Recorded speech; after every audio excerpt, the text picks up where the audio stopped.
ভালোবাসার মানুষের গায়ে হাত দেওয়া দুটোই সমান বোকামি। এক কুখ্যাত মাফিয়া বস ভেবেছিল তার গার্লফ্রেন্ডকে কিডন্যাপ করে তাকে দিয়ে দুনিয়ার সবচেয়ে অসম্ভব 3টা খুন করিয়ে নেবে, কিন্তু সে স্বপ্নে কল্পনা করেনি যে যাকে সে ব্ল্যাকমেল করার চেষ্টা করছে সে আসলে এমন এক কিলিং মেশিন যে খুন করে সেটাকে অ্যাক্সিডেন্ট বলে চালিয়ে দিতে উস্তাদ। আজ আমরা দেখব এই অ্যাসাসিনের কয়েকটি খুনের নিখুঁত মাস্টার প্ল্যান, যার মধ্যে আছে মালয়েশিয়ার হাই সিকিউরিটি জেলে ঢুকে একজনকে খুন করা, 50 তলা উঁচু বিল্ডিং এ ঝুলন্ত সুইমিং পুলের ভেতর একজনকে মারা, আর 3 নম্বর খুনটি ছিল থাক আর কিছু বলবো না, বাকিটা মুভির ভেতরে দেখবে। তো চলো আর দেরি না করে শুরু করি জ্যাসন স্ট্যাথামের mind blowing action movie mechanic resurrection. মুভির শুরুতেই আমরা একটা চমৎকার ইয়ট দেখতে পাই। এই জায়গাটা ছিল ব্রাজিলের রিও সিটি। এই যে ইয়টটি তোমরা দেখতে পাচ্ছ এটা হলো আমাদের মেইন ক্যারেক্টার বিশপের। সে এখন তার অতীতের সব স্মৃতি মুছে ফেলে এক নতুন জীবন শুরু করেছে, এমনকি সে নিজের নামটাও বদলে ফেলেছে। বিশপ প্রতিদিন ঘুম থেকে ওঠে আর ফ্রেশ হয়ে বাইরে বেরিয়ে পড়ে, তবে সে যাওয়ার আগে তার ইয়টের রিমোট কন্ট্রোল রুমের সুইচটা অন করে দিয়ে যায়। এবার গল্পের মূল অংশে আসা যাক।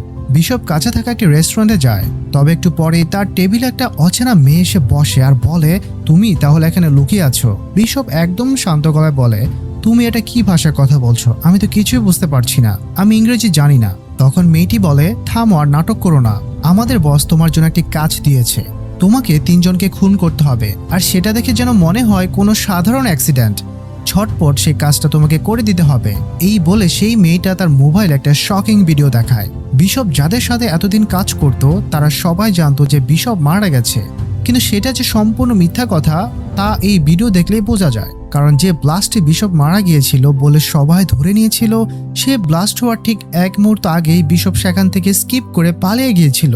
এবার মেয়েটি হুমকি দিয়ে বলে, তুমি এই কাজ না করলে আমার বস তোমার এই ভিডিও তাদের কাছে পাঠাবে যারা তোমাকে মেরে ফেলতে চায়। বিশপ তখন চারদিকে তাকিয়ে দেখে যে মেয়েটি এখানে একা আসেনি, বরং ওই রেস্টুরেন্টে মেয়েটির সাথে আরও বেশ কয়েকজন লোক অ্যাম্বুশ করে বসে আছে। বিশপ শান্তভাবে বলে, আমাকে একটা কল করতে দাও। এই বলে সে তার ফোন বের করে আর সাথে সাথে মেয়েটির একটা ছবি তুলে নেয়। এবার মেয়েটি তার বন্দুক বের করে নেয়, তবে বিশপের রিফ্লেক্স ছিল দেখার মতো। সে সাথে সাথে টেবিল দিয়ে মেয়েটির হাত চেপে ধরে।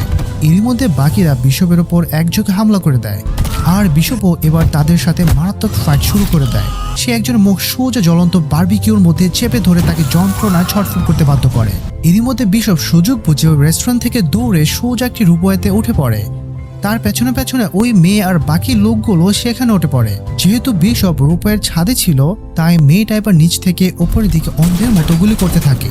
ঠিক সেই সময় বিশপ দেখে যে আকাশ দিয়ে একটা গ্লাইডার সেদিকে উড়ে আসছে। কোনো কিছু না ভেবে বিশপ ওই রূপ থেকে সোজা একটা বিশাল লাফ দিয়ে সে গ্লাইডের ওপর ঝাঁপ দেয়, আর এইভাবেই নিমিষের মধ্যে ওই মেয়েটার নাগাল থেকে বিশপ স্কিপ করে যায়।